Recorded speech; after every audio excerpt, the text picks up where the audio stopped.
ลมหนาวพัดมาอีกแล้วน้องแก้วคงหลงคอยพี่เคยสัญญาให้ไว้จะกลับไปหาคนดี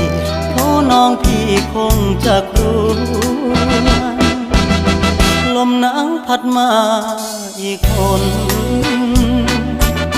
หนาวกระมนหัวใจปวดยามหนาวมาห่างน้องเจ้าคงมองและรำครวญลมหนาวจะหวนกลับไปฟ้าเอ่ยโปรดเห็น